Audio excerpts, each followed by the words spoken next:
S&P 500. The markets have since rebounded, but that whiplash was when the term taco was born, standing for Trump always chickens out magazine in April, where he claimed to have already made 200 deals, where he said, Times says, your trade advisor, Peter Navarro, says 90 deals in 90 days is possible. We're now 13 days into the point from where when you lifted the discounted reciprocal rates, tariffs, there's 0 deals so far. What is that? Trump says, no, there's many deals. Time, no, not one has been announced yet. When are you going to announce them? Trump, I've made 200 deals. Time, you've made 200 deals? Trump, 100%. Mr. Chairman? A lot of numbers. For not a lot of deals. Why don't we have 90 deals in 90 days? We don't have 200, that's for sure. We don't have one. Right. It takes a long time to make a trade deal. There's a lot of details involved with these things. They tend to run for hundreds of pages. It's often about what are we going to do with rubber tire grade 4 and this chicken part or that. What they're talking about are these broad frameworks that we've had with certain countries, which are basically us talking to Japan or the UK, Vietnam's another example. You know, where we've said, here's what we think we might want to do. And they say, well, let's think about that. And we go back and forth.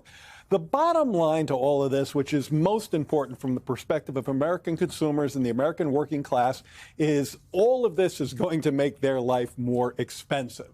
So we can go back and forth all day about what kind of deals they've made. They're never going to get anywhere close to meeting the kinds of numbers you just suggested. I mean, the physics of trade deals would prevent that from occurring.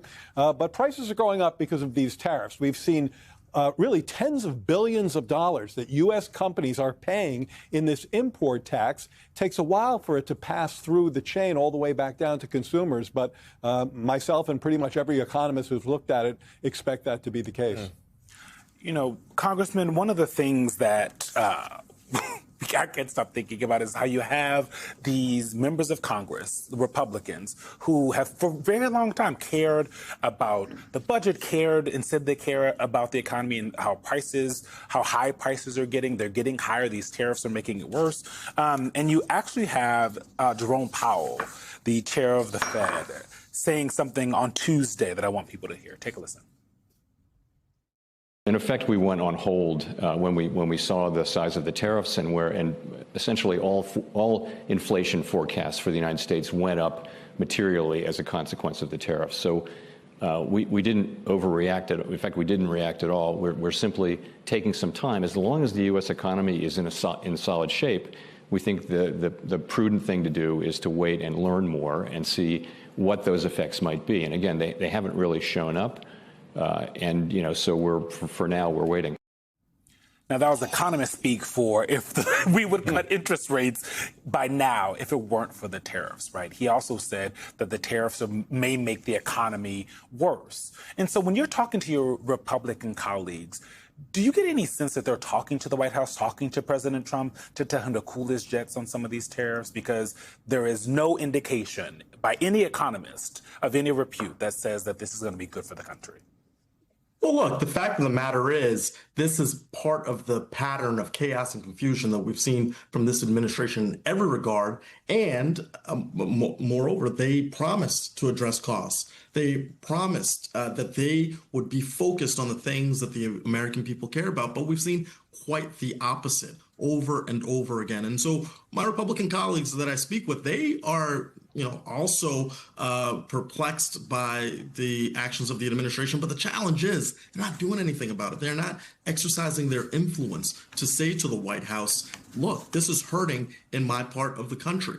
Just last week, I had a roundtable with manufacturers in my district, all of whom are echoing the sentiments of Jerome Powell. They are saying there is a boatload of uncertainty that is causing them to pause decisions, that is making it harder to hire people, to buy machinery and invest in their companies. And at the end of the day, they are going to pay more. They are already paying more. A laser manufacturer, technology manufacturer in my district said something to the effect of, I've got components for my machines from China, from Italy, from Germany. I don't know what to do. I'm waiting and hoping for the best come July 9th. And that's a problem because they can't plan. And if you hear the sentiment, it's clear. Uncertainty is hurting the economy, killing the American consumer. What's going to happen? Trump is making this tariff threat, but he's already signaled he's going to back down because of what he's done before. Remember, Donald Trump fundamentally is a chicken. And he doesn't like when other countries respond in kind to what he does. So Trump makes a tariff threat, seemingly like a goldfish in a bowl, immediately forgets what happens when he does that, and other countries say, look, we have to respond. So if you tariff us, we're going to tariff you back. You know, it's going to be blow for blow. You know, we have to fight fire with fire. Then Trump acts shocked and offended, and then to some measure at least backs down. Right? It's as simple as that. And the reason this is happening is because he understands this. He doesn't want to admit it, that this whole tariff thing is disastrous for the economy, and it helps the Democrats and it hurts his own party. But here's another reason why he's already backing down. There's a secret he doesn't want you to know, and it's in this clip. Tariff rates with the United States. He says, in most cases, starting August the 1st, the countries will begin paying anywhere from 10 to 70% tariff rates. Now, it's unclear which countries would get the first letters, only that after the first batch, he would send out up to a dozen letters a day. Well, for more on all of this, CNN's Anna Stewart joining me from London. And it does sound like Treasury Secretary Scott Bessent had more specifics about the tariff rate a majority of countries might be looking at. What did he say? I've had a few mixed messages about what the tariffs will be, and what seems clear is that perhaps the tariffs we had on so-called Liberation Day all the way back in April, those tariffs that were paused, perhaps they are dead in the water, because we could be seeing new tariffs up to 70% according to President Trump. But as you say, according to the Treasury Secretary Scott Bessent, for the majority of countries, and I'm thinking these are the countries that don't have a big trade surplus with the US, it could be a lot less. Take a listen. I think that we're going to see about 100 countries who just get the minimum 10% reciprocal tariff, and we'll go from there. So, I think we are going to see a lot of action over the coming days. We hope we do see a lot of action. We've seen a little bit of action in the last week. A trade deal in principle, at least with Vietnam, bringing their tariff down from 46%. That's where it was at Liberation Day levels. It's now down to 20%. It's more if an item comes from China and is exported through Vietnam to the US. China is not happy about that, I have to say. And of course, the deal with the UK. But that is it at this stage. There is a trade truce with China, but in terms of trade deals, that's it. The EU Trade Commissioner was in DC yesterday for talks with his counterparts. Nothing has been announced, but the Treasury Secretary did suggest that things were looking quite positive. And as he says, we're going to get a load of more trade deals coming up. Watch this space. This, of course, was a Trump-imposed deadline, right? Let's just be quite clear about that for sort of mid-late next week. This is a Trump-imposed deadline, and I think what's been very interesting is seeing how little market reaction we have. Given the comments we're getting, given how soon that deadline is. If you look at US futures, because US markets are closed today, US futures dipped a little bit on some of this news, but not much.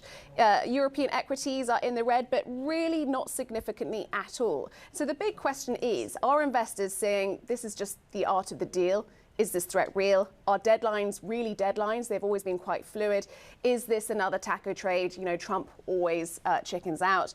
And that all plays into it. So I don't expect we're going to see much reaction at all, probably until next week when it really comes down to the wire. And even then, even if markets get yippy, will it be sort of short term or longer term? We'll just have to wait and see. But we're not getting much of substance at this stage. On the tariff deadline, Mark, the global economic outlooks that I'm reading at least are not at all bleak. The tariffs, of course, do raise the near-term risk of inflation, but there is opportunity out there. We've seen strong job numbers, recent record highs on the S&P. Investors generally positive, particularly about the big, beautiful bill. We know the Wall Street likes that. Anyone forecasting economic doom in this early Trump term has been wrong to date. What do you see happening next week when this self-imposed deadline comes down?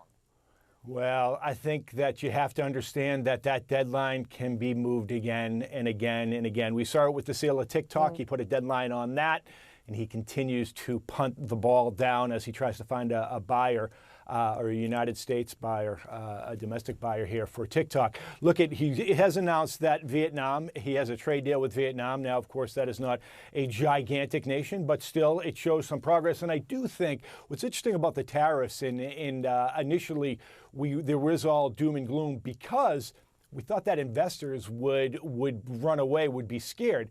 But I'm not even sure if investors necessarily believe Donald Trump is going to stick by his threats when he talks about, these tariffs, whether it's, tariffs, on nations over in Europe or Canada or Mexico, whatever it may be. Donald Trump always seems to kind of back off of it. So that's why I think you've seen the market so stable. Of living to be reasonable. Their big, ugly bill is laden with an unequal distribution of wealth, is putting forward an agenda where if you are wealthy, you have a great opportunity ahead. But if you're not, you're going to have to struggle to make it. And so what we have to do is continue to share that narrative. I think about something like energy costs, right? The reversal of all of our investments in clean energy from the Biden administration and the Democratic Congress will lead to higher costs. Energy hurts. Here in New England, where I'm from, 80% of our fuel comes from Canada. 9% of our electricity, we're going to feel it. And I'm going to be very clear that that is because of the policies of the Trump administration. So we have to get specific. We have to say your 4th of July cookout that you just spent more money on this year is because of Donald Trump and congressional Republicans. We have to stay focused on those costs.